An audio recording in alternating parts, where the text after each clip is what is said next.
Your phone lights up during a client meeting. It is the assisted living director, and her voice is calm in that way that makes your stomach drop. She fell before breakfast. Nothing catastrophic, they say, but the hospital wants a discharge plan, and the clock is already running. The choice sounds simple: home care, assisted living, or nursing home. The bill can decide whether a family keeps the house. Today we follow Marcus, an adult son with good intentions, incomplete paperwork, and 72 hours to make a decision priced like a luxury car. This is not a market story. It is a balance sheet story hiding inside a health emergency, and most families meet it too late. CareScout says the 2025 national median cost for a private nursing home room was $129,575 a year. That is the number Marcus hears first. That number is not theoretical when your parent needs help getting out of bed tomorrow morning. It becomes rent, payroll, and family math. Pause. Marcus hears the figure, then does what many of us do. He starts calculating from memory, not from documents. His mother has a paid-off ranch house, modest savings, Social Security, and no long-term care insurance policy anyone can find. CareScout breaks that nursing home figure down to a 2025 median of $355 per day for a private room nationwide. Consider translating daily care into monthly household language. It may help families compare it against mortgage payments, rent, tuition, and retirement withdrawals. Here's the fork in the road. Medical treatment ends. Daily support begins, and the payer often changes when the diagnosis leaves the room. CareScout reports the 2025 national median assisted living cost at $6,200 per month, or $74,400 annually. Assisted living usually buys housing plus support. Nursing home care usually means heavier medical supervision. Home care buys time and hands. For non-medical in-home care, CareScout found a 2025 national median rate of $35 an hour, or $80,080 yearly at 44 hours weekly.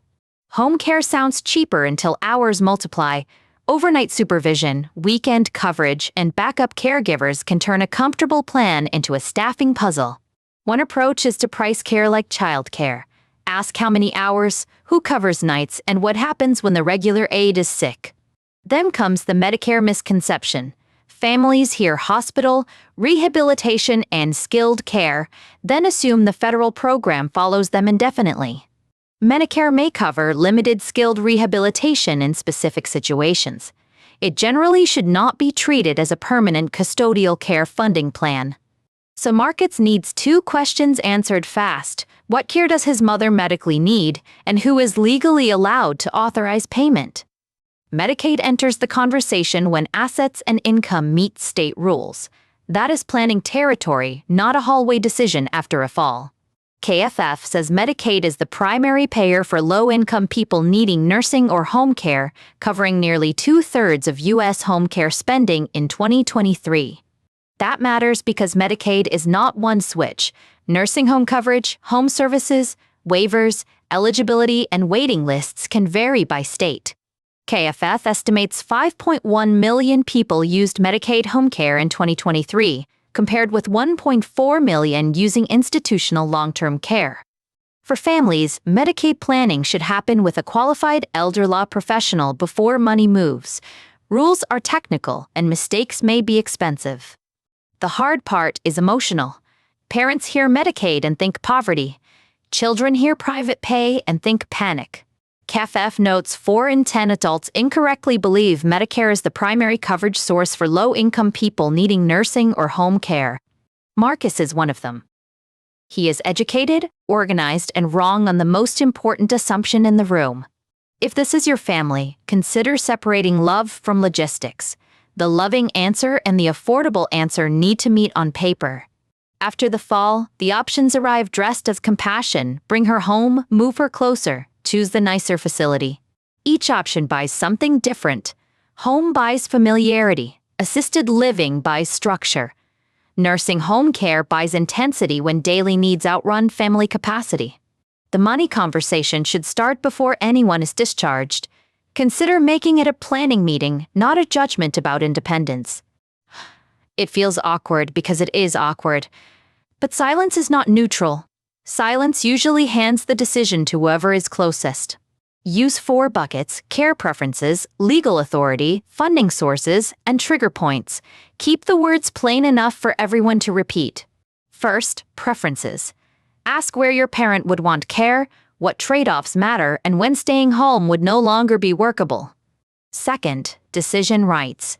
Durable power of attorney and healthcare proxy documents may reduce chaos, but consult a qualified professional for your state. The Administration for Community Living says someone turning 65 today has almost a 70% chance of needing some long-term care services. The same agency says women need care for an average of 3.7 years, while men average 2.2 years. ACL also says about 1/3 of today's 65-year-olds may never need long-term care, while 20% may need it longer than 5 years. That distribution is why averages can mislead. A plan should handle the middle case and the longer, more expensive tail. CareScout publishes state-level and local long-term care costs because the national median can hide wide regional differences. Pull 3 local prices: home care, assisted living, and nursing home care. Then write the monthly gap after income sources. Ask what the quoted price includes. Medication help, memory care, transport, and higher care levels may change the bill materially. Then map funding sources: parent income, savings, home equity, insurance, family contributions, and possible Medicaid eligibility if resources run down. If self-funding, consider stress testing withdrawals against retirement needs. A 6-figure care bill can compress decades of planning into months. Long-term care insurance may help some families, especially when purchased earlier, but pricing, underwriting, exclusions, and benefit limits deserve careful review. Hybrid life and long-term care products may fit certain goals. They are complex, so compare costs, liquidity, and trade-offs with a fiduciary. For parents already needing help, insurance may no longer be available or economical. That makes legal documents and local care pricing more urgent. Put documents in one place: insurance policies, account contacts, medications, doctors, estate documents, and preferred facilities. Access beats memory under stress. Name the bill payer. Someone must track invoices, benefits, reimbursements, and tax records while everyone else is talking about care. Marcus discovers there is no durable power of attorney. Suddenly, the nursing home question becomes a banking question, then a court question. A qualified elder law attorney may help clarify authority, Medicaid rules, and asset protection options without pretending every family has the same answer. Taxes matter too. Medical deductions, home sales, retirement withdrawals, and caregiver payments can interact in ways that surprise even organized families. Hoffbley, the goal is not to win an argument with your siblings. The goal is to reduce the number of emergency decisions. Schedule the meeting before the next holiday. Keep it short. Ask what matters, what exists, what is missing, and who follows up. If siblings disagree, consider assigning roles instead of equal tasks. One handles facilities, one handles money, one handles medical communication. Create trigger points. A second fall, missed medication, wandering, or caregiver burnout may mean the current arrangement needs review. The cheapest option today may fail if it depends on exhausted relatives. A brittle plan can break on the first bad week. Also, budget for unpaid labor. Time off work, reduced hours, travel, and emotional strain are real costs, even without invoices. Work interruptions have costs. Promotions pause. Savings slow. Stress rises. Caregiving is family love, but it still hits the household economy.